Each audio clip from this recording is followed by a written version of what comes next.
언젠가 쇼핑몰에 갇혀서 좀비들과 사투를 벌이는 게임을 한 적이 있습니다. 반려견을 키우는 등장인물이 밖으로 나간 자기 개를 구해야 한다면서 함께 고생하고 있는 사람들의 생명은 신경 쓰지 않고 대문을 열어버리는 바람에 쇼핑몰은 좀비로 가득 차버리고 맙니다. 참 비현실적인 설정이라고 생각했습니다.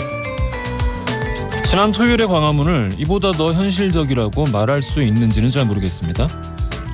수개월 동안 상인은 점포를 닫고 학생은 학교를 못 가고 의료진은 경무로 탈진하고 예술가는 무대를 잃고 집안에 스스로를 가둔 셀 수 없이 많은 이들이 우울증에 걸렸습니다.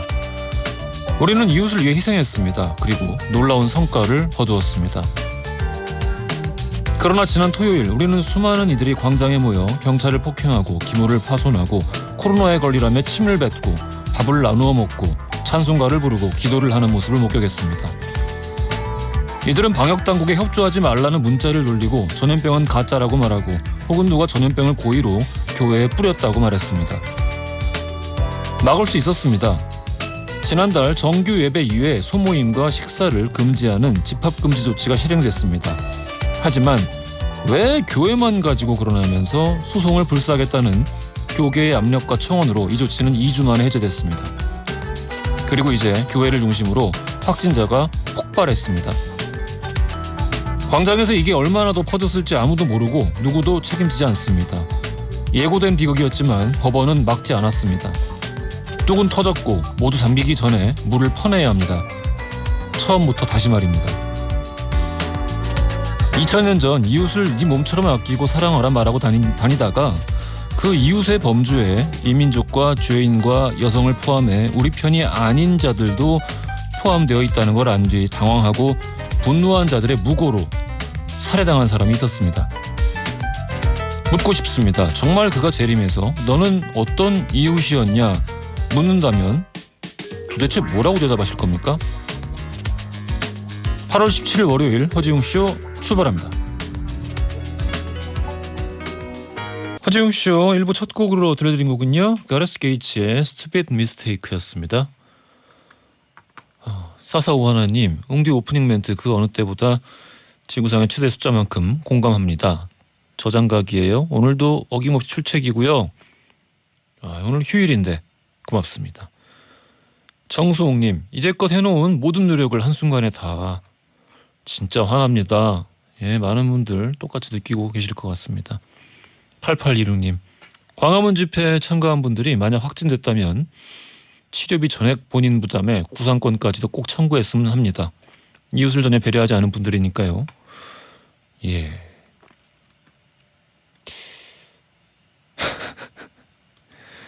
참 그러게요. 예. 어떤 말씀이신지 그 마음만큼은 공감을 할 수 있을 것 같습니다. 말해 뭐해. 예. 자, 허지웅쇼에서는 여러분의 다양한 사연들 기다리고 있습니다. 짧은 건 50원, 긴 건 100원이 드는 문자 샵 1035나 무료인 고릴라 또는 저희 허지웅쇼 홈페이지에 사연을 남겨주시면 잠시 후 전지적 니편 시점에서 이야기를 나눠보겠습니다. 추첨 통해서 청소 이사 전문 영국 클리너스 필터 샤워기, 문서서식 사이트 예스폼에서 문서서식 이용권을 비롯한 다양한 선물 보내드리고 있습니다. 월요일은 영화와 법률 이야기 나눠본 날이에요. 신유진 허나몽의 무법지대. 오늘은 굉장히 오랜만에 최신 개봉작을 준비했습니다. 양우석 감독의 강철비2 정상회담인데요. 어떤 법률적인 이야기를 나눌 수 있을지 기대 많이 해주시고요.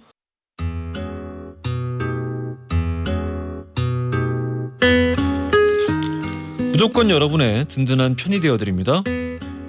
전지적 니편 시점 오늘은 유지혜님 사연으로 시작합니다. 얼마 전 시어머니와 같이 식사를 하는데 갑자기 헛구역질이 나왔어요. 그러자 시어머님이 임신 축하한다고 야 너 이제 아무것도 하지 마라 내가 다 해줄게 이러시면서 한 달간 저희 집에 와서 일을 도와주시겠다는 거예요. 아니라고 말하고 싶었는데 말을 못했어요. 전날 술 마셔서 헛구역질한 거였거든요. 저 어떡하죠? 어떻게 하죠? 이럴 때는 사기죄가 성립되나요, 변호사님?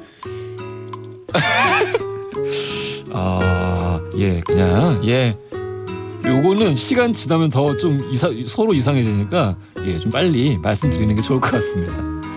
강명환님, 후임이 들어왔어요. 근데 이 후임이 참 무뚝뚝합니다. 좋은 거든 힘든 거든 표현을 좀 해주면 좋은데 그냥 무표정 그 자체예요. 오늘도 가만히 있길래 제가 혼잣말로 참 답답하네 라고 했거든요. 근데 이 말을 들은 제 동기가 강 차장 우리 꼰대 되지 말자 라고 하는 거 있죠. 이게 꼰대란 소리를 들어야 할 행동인가요? 저도 나름 후배 아들과 소통을 많이 하려고 노력하거든요. 이전 후임은 말이 너무 많아서 피곤했는데 이번 후임은 반대로 더 힘듭니다. 그래요. 예, 무슨 말씀인지 알겠고 그럴 수 있는 것 같습니다. 그 동기분 하신 말씀 요것도 그런 것 같아요. 이게 좀 지켜야 할 것 지키지 말아야 될 것이 나이가 든다고 해서 그 원칙들이 바뀌는 게 아닌데 괜히 이제 나이 들고 나면은 좀 뭔가 좀 지레짐작하고 피해의식도 생기고 그러니까 본인이 좀 똑바로 얘기를 해야 될 순간에도 내가 꼰대인가 하고 얘기를 안 하는 것 같습니다. 예. 근데 서로한테 그러면 손해예요. 후임도 그렇고 지금 이 사연 보내주신 강미영아님 동기분도 그렇고 서로 후회니까 예, 원칙만 지키면서 나이와 상관없이 원칙만 지키면 되지 않을까 싶습니다. 늘범님 저는 35세 모태솔로예요. 저는 아직도 남자친구를 사귀고 싶은 생각이 없습니다. 주위에서 결혼 왜 안 하냐 물어보는데 솔직히 결혼하고 싶지 않습니다. 다 귀찮아요. 얼마 전 103세 모솔 할머니 기사를 보는데 저게 내 미래군 장수하겠네 라면서 웃고 말았습니다. 웅디 과연 제 사연에도 편들어 주실 수 있을까 궁금하네요. 응원 안 해주셔도 돼요. 그냥 아무 이야기나 해주셔도 괜찮습니다. 늘봄님 130세까지 사실 겁니다. 이게 농담이 아니라 정말 스트레스 많이 받는데요. 이렇게 같이 살면 그럴 겁니다. 평론가님 굉장히 격하게 동의하고 계시는 것 같은데 옆자리에서 그 괜찮습니다. 그 누가 강요한다고 하지 마시고요. 본인이 만에 하나라도 생각이 바뀌면 그때 하시면 되죠. 그때까지 그렇게 생각 안 바뀌고 있다가 갑자기 또 우리 늘봄님처럼 생각이 바뀐 그런 것도 또 좋은 파트너가 있을 수도 있습니다. 아무도 모르는 거죠. 누가 뭐라고 할 문제는 아닌 것 같습니다. 응원할게요. 자, 전지적 니편 시점에서는 여러분의 다양한 사연들 기다리고 있습니다. 짧은 건 50원, 긴 건 100원이 드는 문자 샵 1035나 무료인 고릴라 또는 저희 허지웅씨 홈페이지에 사연을 남겨주시면 추첨 통해서 선물 보내드립니다.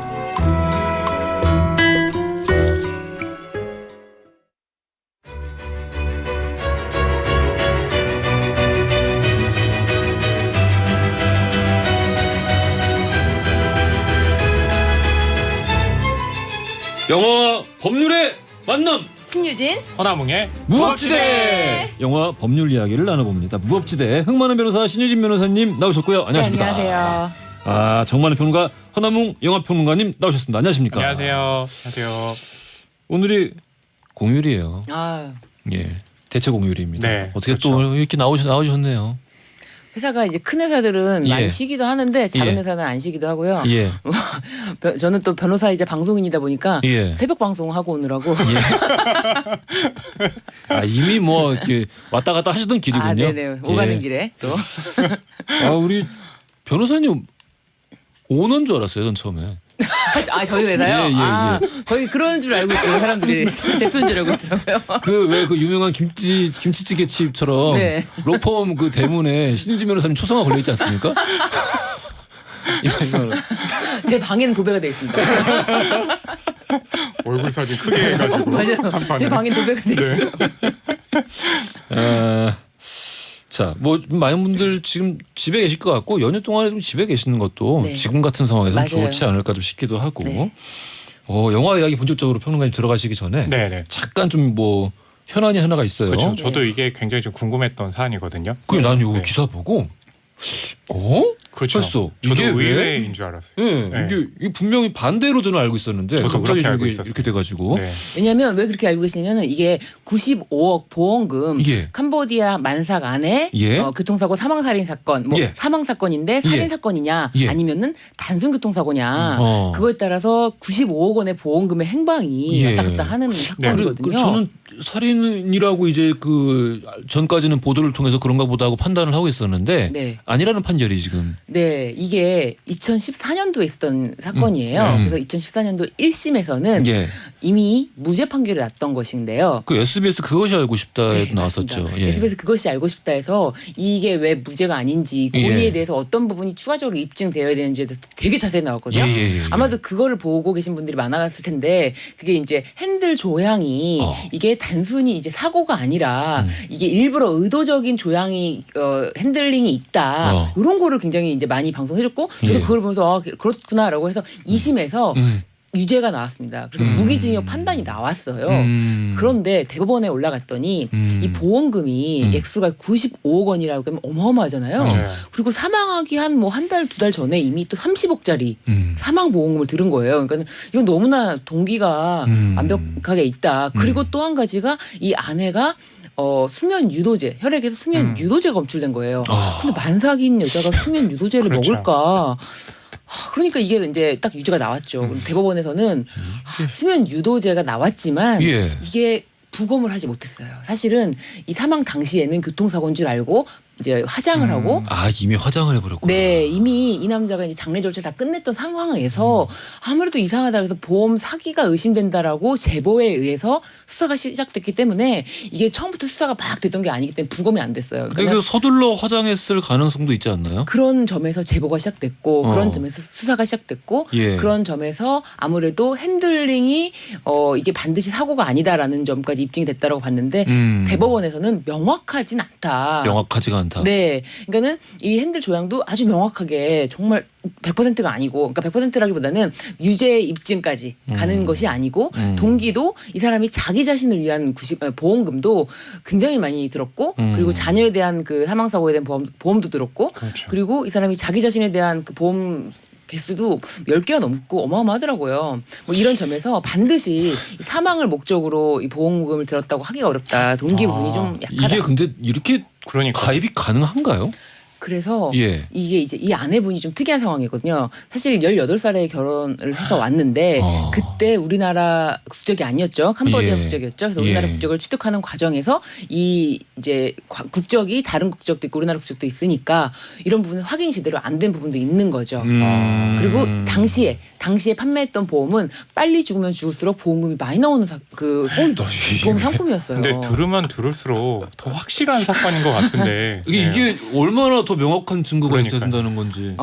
그러니까 예를 들어서 수면 유도제가 검출됐다라고 제가 말씀을 드렸지만 그것이 사망과의 인과관계 그리고 핸들 조향이 이제 사망과의 인과관계를 나타낼 정도 인과관계라는 부분을 판단해야 되거든요. 그래서 유죄에 필요한 입증은 한 80, 90%.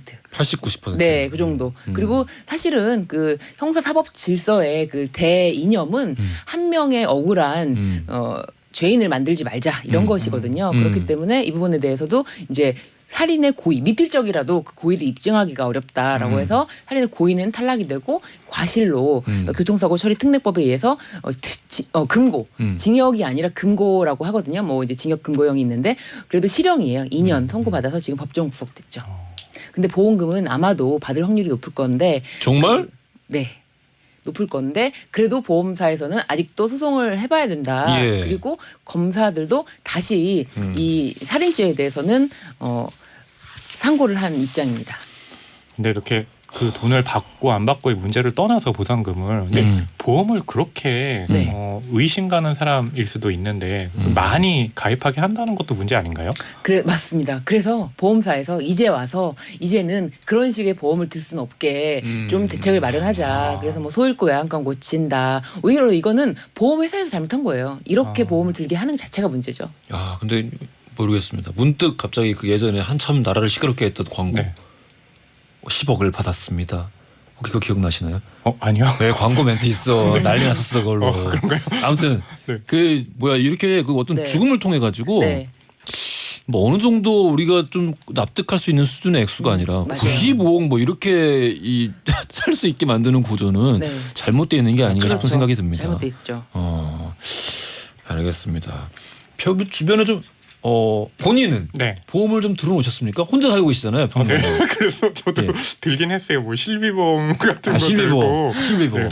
뭐 집이 있으니까 아무래도 이제 집 관련해서도 들고. 집 관련해서 보험을 들 수가 있어? 그러니까 화재가 났거나. 화재. 네, 무슨 이제 뭐 그런 일이 벌어졌을 때, 예, 받을 수 있는 것 들고. 이 진짜 정말 그 엄혹한 지금 이 한국의 현실에 네. 참 이렇게 번듯하고 착하고 똑똑하고 잘생기고 자가까지 가지고 있습니다. 네. 자가 집까지.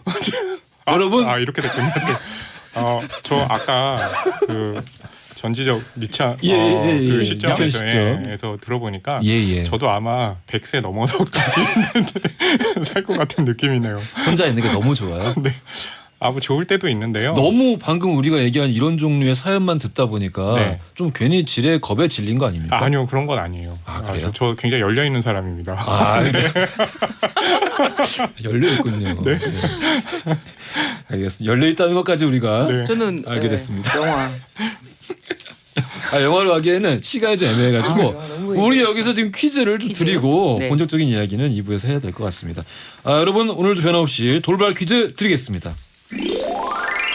자, 오늘 양호석 감독의 최신작 강철비2 정상회담에 대해서 살펴볼 건데요. 강철비1에서 북한 최정예 요원으로 강철비2에서 대한민국 대통령으로 출연한 배우가 있습니다. 97년 영화 비트로 이름을 알린 후에 지금까지도 많은 사랑을 받고 있는데요. 6년 전부터는 유엔 난민기구 친선대사로도 활동하고 있고요. 너무 잘생겼습니다. 이 배우 누굴까요? 보기 드립니다. 1번 이정재, 2번 정우성, 3번 허나몽. 선물 빼고요. 자, 정답 아시는 분들 짧은 건 50원, 긴 건 100원이 드는 문자 샵 1035나 무료인 글로 보내주십시오. 추첨 통해서 선물 보내드리겠습니다. 자, 유미의 사랑은 언제나 목마르다 듣고 2부에서 영화 강철비2 이야기 계속 나눠보겠습니다. 허지용 쇼.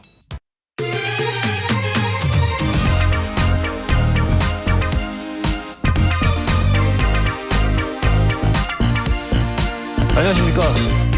허지용입니다. 안녕하세요. 허지용입니다. 매일 오전 11시 SBS 103.5MHz 러브 FM 허지용쇼. 세상을 향한 유쾌한 궁금증 허지용쇼.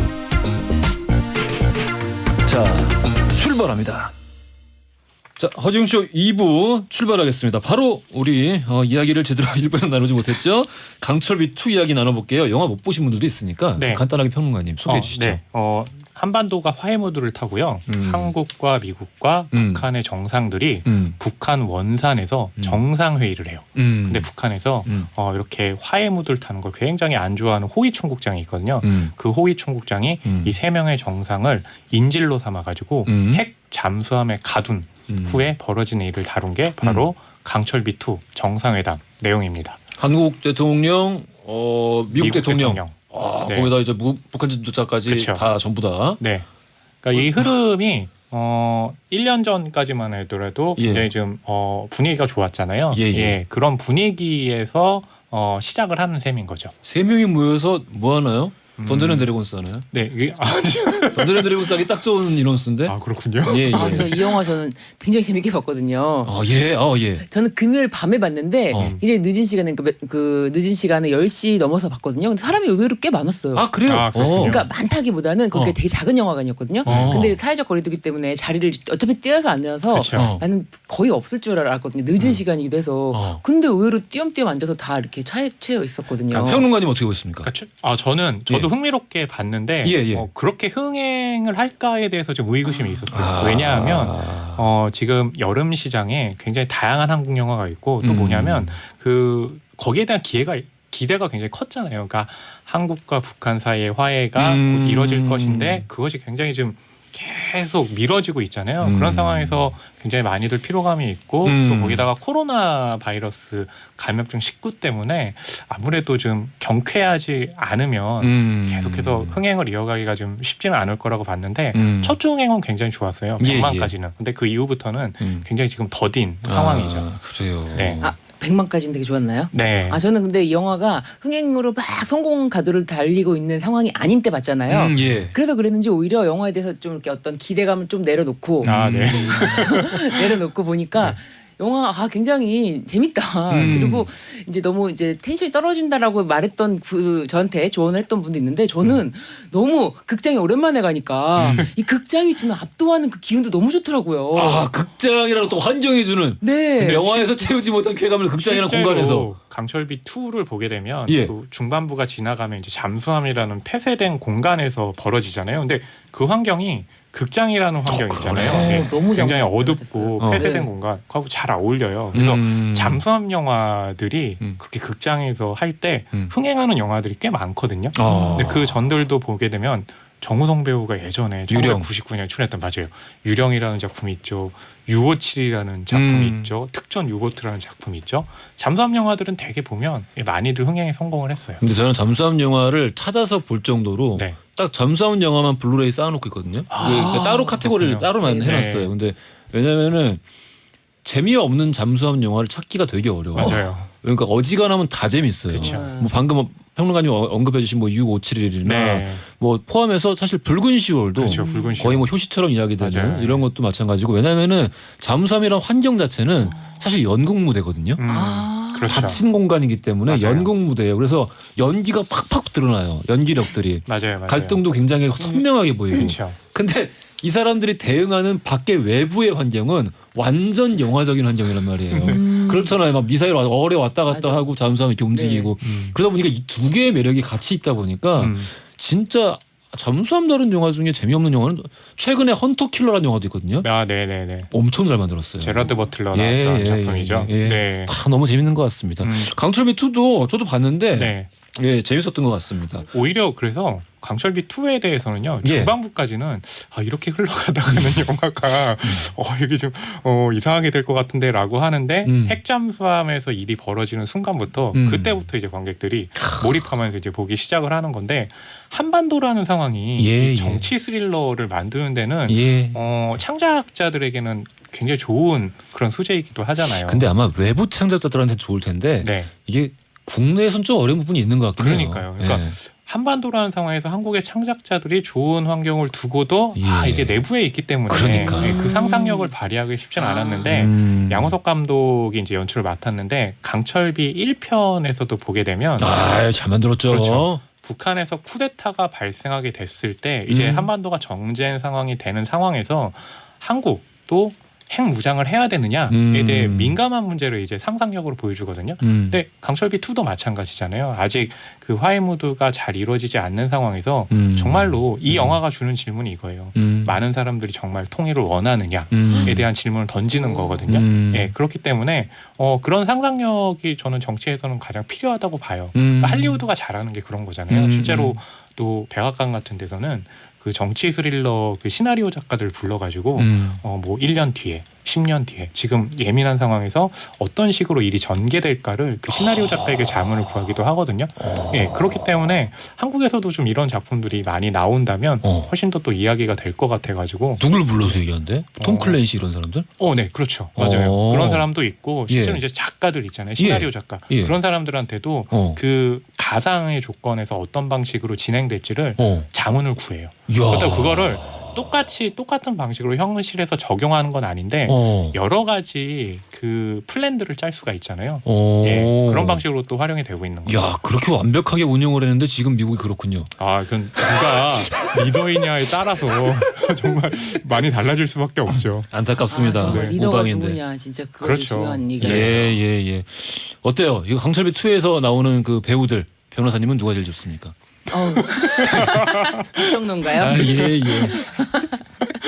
근데 저는 이 미국 대통령 스무트 대통령인가요? 거기에서 맞아요. 이제 너무 코믹해서 약간 그 부분이 조금 영화의 완성도를 떨어뜨리지 않나 오히려 좀 걸렸죠. 그 부분이 제일 아쉬웠어요. 근데 되게 재밌는 게 그 핵잠수함에서 한국 대통령, 미국 대통령, 북한 정상 세 사람이 그 좁은 데 갇혀 있잖아요. 근데 거기서 미국 대통령의 이제 현재의 모습을 좀 반영을 해가지고 굉장히 좀 무례한 모습들 많이 보여주는데 그중 하나가 방귀를 끼잖아요. 네. 그래서 이 사람들이 그 냄새나는 연기 되게 잘한다라고 했는데 그 배우가 실제로 방귀를 낀 거예요. 그 좁은 데서. 정말요? 네, 거기에 대해서 정우성 배우가 뭐라고 얘기했냐면 그 그걸 통해서 우리가 서로 더 가까워지고 연기도 사실적으로 할 수 있었다라는 인터뷰를 했어요.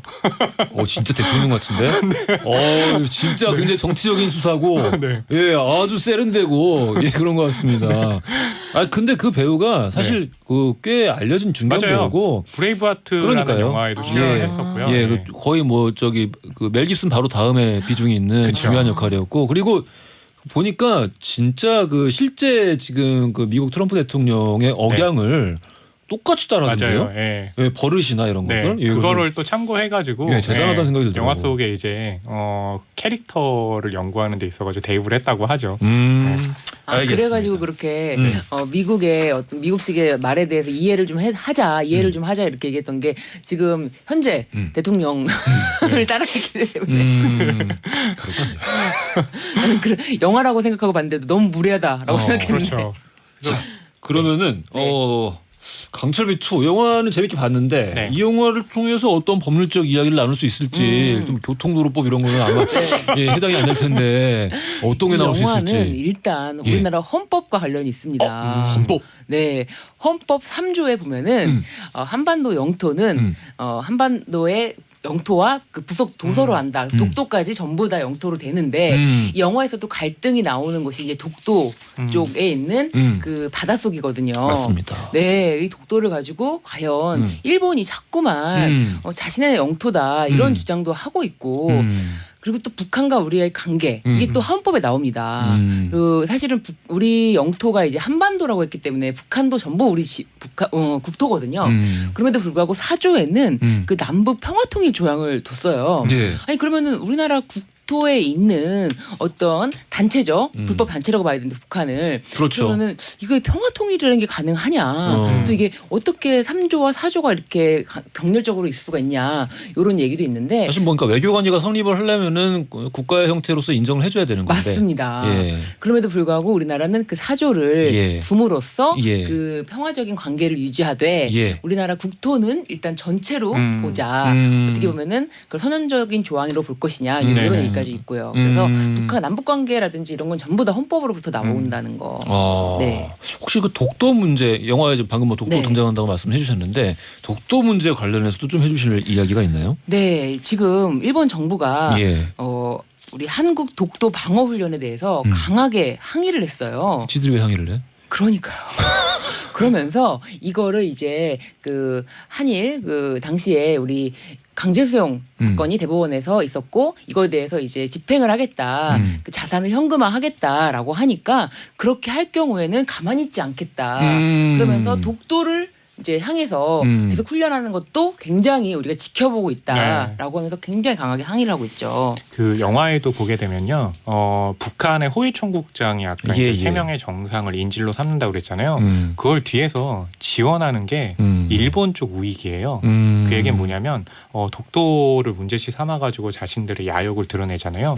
이 영화에서도 그런 모습을 보여줘가지고 그래서 독도 배경을 굉장히 중요하게 삼거든요. 그래서 이제 영화의 마지막에 보게 되면 그 잠수함이 올라오면서 독도가 보여지잖아요. 근데 실제로 독도에서 촬영하는 굉장히 힘든데 강철비 2 같은 경우는 독도 로케이션을 실제로 강행을 했거든요. 예, 그래서 나온 장면이 또 이제 마지막 장면이기도 하죠. 그러니까 굉장히 좀 상징적인 장면인 셈이죠. 아니 그래서 이 독도 관련해서 저는 사실은 영화를 보다가 처음 부분에는 좀 와닿지 않는 부분들이 있어가지고 그리고 또 미국 배우, 그러니까 미국인이랑 잘 제대로 섞이지 않는 느낌이어서 그게 좀 많이 걸렸는데 영화를 가면 갈수록 이 독도 문제 관련해서는 굉장히 현실과 이게 정말 저런 문제가 있었는데 그런 것들이 굉장히 막 잘 조화되어 있더라고요. 그래서 어떤 것이 현실인지 어떤 것이 영화인지 모를 정도로. 잠수함에서 펼쳐지는 그런 액션들 있잖아요. 실제로 또 그 영해인 것을 감안을 해가지고 세트 구성도 그렇게 했거든요. 그래서 이제 잠수함 같은 경우도 100도라고 해가지고 실제 자문을 받아서 실제 내부 환경을 만들었어요. 예, 그렇게 해가지고 잠수함이라든지 독도 관련해서는 사실적으로 접근을 한 거죠. 근데 그 일본 상황도 뭐 우리가 이제 언론 보도로 접하게 되는 거는 방금 말씀하신 뭐 이걸 왜 본인들이 항의할 문제가 아닌데 항의를 하고 또 뭐 가만히 있지 않겠다라는 수사를 쓰고 외교적으로 보통 안 쓰는 단어인데 그리고 이 보통 우익 사이트의 댓글 같은 거 이런 거 퍼가지고 이제 많이 언론 보도가 되고 그러는데 요즘 실제 일본 분들은 이제 스스로를 이제 자조적으로 아베 보유국이라는 말도 하고. 예, 이게 본인들이 오히려 더 그 반대를 많이 하고 다 이거 알고 있어요. 이 정권이 지금 한국과의 관계를 굉장히 좀 정치적으로 이용을 하고 있고, 근데 이게 하루 이틀 된 문제가 아니고 여러 번 되풀이 되는데 요즘 너무 심하다는 거 다 알고 있고, 그러니까 이게 뭐 두 나라가 척을 지고 할 수는 없잖아요. 이웃 나라인데. 그렇죠. 예, 뭐 정확하게 우리가 반대해야 될 거에 대해서 명확하게 논리를 가지고 이야기를 하고 대화를 해야 될 것 같습니다. 그렇지만 제가 이제 드리고 싶은 말씀은 그 일본 방위백서에 독도 영유권 주장을 16년째 하고 있어요. 그 독도가 자신의 땅인데 우리나라가 지금 불법으로 점거하고 있다. 이렇게 계속 주장을 멈추질 않고 있고 이것에 대해서 이제 우리나라 정부가 이런 것에 대해서 철회를 촉구한다라고 발표를 한 점이 있죠. 몇 년째 이걸 하고 있다고요? 16년째 지금 반복하고 있죠. 네. 저는 또 앞으로 16년 동안 한남동이 다 제 땅이라고 주장을 한번 열심히 해보도록 하겠습니다. 그렇다고 절대 되지 않는다. 지난주 토요일이 이제 75주년 광복절이었는데 그래서 그런지 독도 이야기가 변호사님 해주시는 이야기가 더 크게 좀 다가오는 것 같기도 하고 그렇습니다. 75주년 바다 3면 항공순찰 독도 수호 이상무 이런 보도가 있었어요. 네. 지금 뭐 일주일에 2회 간격으로 독도 인근 해상 모습에 나타나는 일본 순시선이 있었는데 뭐 이렇게 우리가 이 75주년을 기념해서 쭉 탐사 보도를 했는데 이때는 마침 또 안 보였다 이런 얘기도 있는데 그러니까 일본이 독도 문제를 계속 건드리면서 우리나라에게 위협적인 존재가 되는 건 맞아요. 그리고 예를 들면은 그 당시 이제 그 강제징용 판결에 대해서도 그때는 전혀 대응을 하지 않고 있다가 지금 이제 현금 자산을 하겠다니까 지금부터 대응을 하고 가만히 있지 않겠다 강경하게 하고 뭐 그 판결이 났을 때도 이미 그 이제 우리나라 그 수입 관련해서 그 반도체 그거 수출을 금지시켰잖아요. 네. 그런 문제라든지 그러니까 굉장히 예민하게 하고 현 정권이 일본의 현 정권이 하고 있는데 이 부분에 대해서도 우리나라도 강하게 맞서고 있으니까 오히려 일본이 원하는 대로 흘러가지 않은 거는 맞다. 그래서 앞으로도 지켜봐야 될 부분이 좀 있는 것 같아요. 나는 뉴스에서 가만히 있지 않겠다 막 그러길래 북한인 줄 알았어. 네. 보통 그런 말을 안 쓰는데. 그런 수사를 안 하죠. 네. 네. 그 이후로 그러니까 그 현금화 조치 이후로 뭐 더 나온 게 있나요? 저희가 아직 일본 진행 쪽에서? 절차가 현금화 조치를 하려도 또 한 번 이렇게 계속 법원에서 하는 일들은 계속 통지를 해줘야 돼요. 통지를 받고도 못 받은 척하고 계속 그러니까 이제 공시동달 방법으로 했는데 내용 증명 같은 건가요? 네, 뭐 그런 식으로 이제 법원에다가 게시판에다 공고하는 공시동달 방법을 했는데 이제 현금화하기 직전에는 바로 대응을 하는 거죠. 일부러 늦게. 최대한 늦춰서 대응을 하고 외교적으로 풀겠다라고 하는데 이게 이제 어떻게 보면 굴욕적인 외교는 할 수가 없으니까 지금 우리나라 국민들이 그것에 대해서 다 이제 이미 인식을 하고 있고 그렇기 때문에 이 부분에 대해서는 명확하게 좀 밝히고 넘어갔으면 좋겠다. 그러니까 일본의 정권이 뭐 바뀌든 안 바뀌든 그 부분에 대해서 그냥 두루뭉술하게 우리는 다 끝났다. 모두 해결됐다라고 하고 넘어갈 건 아니지 않는가. 아이 처음을 똑부러 주십니다. 1180님 강철비 영화 이야기 잘 들었습니다. 남북관계가 풀릴 듯 하면서도 쉽게 안 풀리네요. 우리 민족의 쓰레기인 역사를 후손들에게는 평화 역사로 전달되도록 우리 모두 노력을 해야 될 것 같습니다. 허미은님 진짜 왜 그리 만만하게 보는지 모르겠어요. 강력하게 대응해야 될 것 같네요 라고 해주셨고 평론가님은 그래서 이제 결론적으로 앞에는 조금 실망적이었는데 중반부까지는 네. 그래 뒤에 이제 완전 만족을 하신 겁니까? 예, 뒷부분은 굉장히 재밌었고 지금 이제 여기 댓글로도 소개가 됐는데 그래서 이 영화가 엔딩 크레딧이 올라갈 때 보면 일종의 쿠키처럼 맞습니다. 네. 말씀드릴 수는 없지만 그 쿠키처럼 제시되는 장면이 있거든요. 결국에는 이 영화가 지금 지향하는 거는 그 장면에 있다고 봐요. 지금처럼 이렇게 풀리지 않은 상황에서 과연 어떻게 해야 될 것인가. 아마 이제 이 영화 같은 경우는 그래서 이렇게 풀렸으면 좋겠다에 대한 희망사항이 하나 있는데 그러니까 우리는 그걸 가지고 그대로 받아들이는 게 아니라 그렇다면 우리는 어떻게 해야 될 것이고 그것을 원하지 않는다면 또 무엇을 또 우리가 또 방향을 잡아야 되는가에 대해서 한번 좀 이야기해볼 그런 가치가 있는 거죠. 양원석 감독이 굉장히 뭔가 관객들에게 직접적으로 뭔가 이렇게 이야기를 하고 싶어하는 그런 욕망이 굉장히 좀 큰 것 같다는 생각을 했었어요. 일단 변호인으로 굉장히 그 좋은 영화를 이제 소개를 한 이후에 연출 데뷔작이었죠. 강철비 같은 경우에 마지막에 갑자기 나만의 행복이를 앞에 이게 전조가 없었는데 그렇죠. 갑자기 마지막 장면에 마지막 대사로 갑자기 행복이 잠깐 이래도 되나? 라는 생각이 잠깐 들었었거든요. 네네네. 근데 이제 그게 이제 감독이 어떤 전달하고자 하는 직접적으로 좀 말을 해보고 싶었다는 그런 생각이 들었다면 이번 영화에서는 그러면은 통일을 정말 할 생각이 있느냐? 질문을 이제 던지는 거죠. 네. 어떻습니까? 통일하고 되는 게 좋을 것 같아요? 뭐 저는 통일을 바라는 세대이죠. 예, 옛날부터도 이제 그랬고. 세대별로 나뉠까? 변호사님 어떻습니까? 좀 나뉘지 않을까요? 왜냐하면 북한에 대한 이제 예전에 이제 뭐 전쟁 당시를 기억하거나 전쟁의 직후 그 당시를 기억하시는 분들은 그 북한 때문에 우리가 너무나 고통받았던 것이 있으니까 함부로 통일을 하면은 우리가 지금 우리가 잘 살아왔는데 북한에 나눠주는 게 아닌가, 퍼주는 게 아닌가, 왜 우리가 그렇게 되냐라고 생각하시는 이제 세대들도 있을 것이고.